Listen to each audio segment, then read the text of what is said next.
Hello guys, welcome to Yash daily updates. இன்றைக்கி நம்ம என்ன பார்க்க போகிறோன்னா சந்திராயன் 3 பற்றி தான் பார்க்க போகிறோம். இந்த மிஷின் ரொம்பவும் சிறப்பு வாய்ந்தது. ஏன்னா இது சந்திரனுக்கே போயிருக்கு. சந்திராயன் 3 அப்படின்னா என்ன? இந்திய சயின்டிஸ்டால் தயாரிக்கப்பட்ட ஒரு சேட்டலைட்.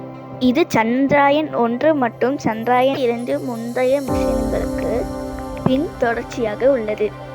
இந்த புது மிஷின் சந்திரனில் தரையிறங்கி அதோட மேன்மையை ஆராய உள்ளது. இது ஏன் முக்கியம் அப்படின்னு யோசிக்கிறீங்களா?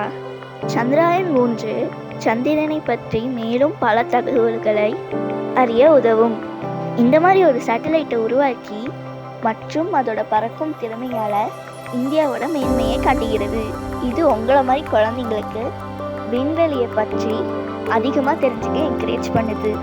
நீங்களும் ஒரு நாள் விஞ்ஞானி இல்லைன்னா விண்வெளி வீரராக ஆகலாம். சந்திராயன் 3 என்ன செய்யும்? விண்கலம் நிலாவில் தரையிறங்கி படங்கள் மற்றும் தகவல்களை அனுப்பும். விஞ்ஞானிகளும் அதை படித்து சந்திரனோட மேன்மையும் மேலும் அதோட வரலாறு பற்றி பல தகவல்களை அறிய முடியும். இந்த சேட்டலைட் எப்போ ஏவப்பட்டுச்சுன்னா 2023 ஜூலை 14. சந்திராயன் 3 சந்திரனில் கண்டுபிடித்ததை காட்டும் படங்கள் மற்றும் வீடியோக்கள் சோஷியல் மீடியாவில் நீங்கள் பார்க்கலாம். விண்வெளி வெகு தொலைவில் இருந்தாலும் ஒரு மிஷின்லேருந்து இவ்வளோ மெசேஜஸை தெரிஞ்சுக்க முடியுங்கிறது நிச்சயமாக ஒரு ஆச்சரியமான விஷயம்தான். ஓகே, நம்ம இப்போ எல்லோரும் வானத்தை பார்த்து நட்சத்திரங்களை எண்ணி பார்க்கலாமா? Okay, bye guys. Next story time.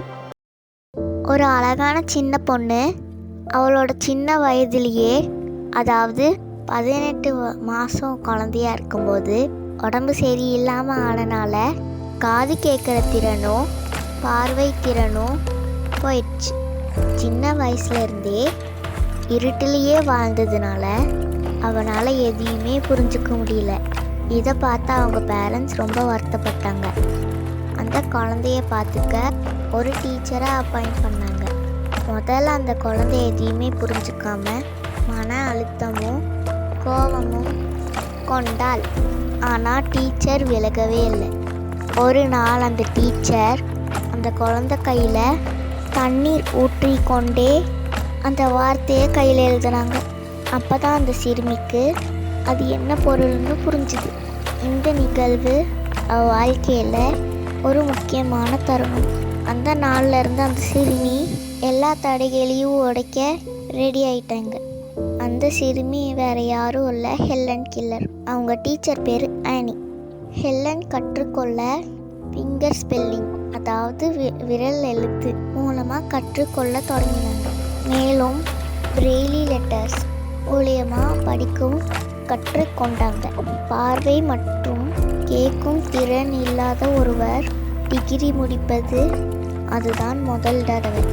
1980 காலகட்டத்தில் பிறந்து வளர்ந்த ஹெலன் கில்லர் வாழ்க்கை வளராறு இன்னைக்குமே நமக்கு ஒரு ஊக்கத்தை தருது. Okay bye. நெக்ஸ்ட் இது டைம். போன வீடியோக்கான கொஸ்டின் ஆன்சர் என்னன்னா, என்னையே எல்லாராலையும் தூக்க முடியும் ஆனால் யாராலையும் வீச முடியாது. அதுக்கான ஆன்சர் ஃபெதர். இன்னைக்கான ரிடில் என்னன்னா, இதயம் போல துடிச்சிட்டே இருக்கும், நைட்டும் பகலும் முழிச்சிட்டே இருக்கும். அது என்ன? கண்டுபிடிங்க. Okay bye.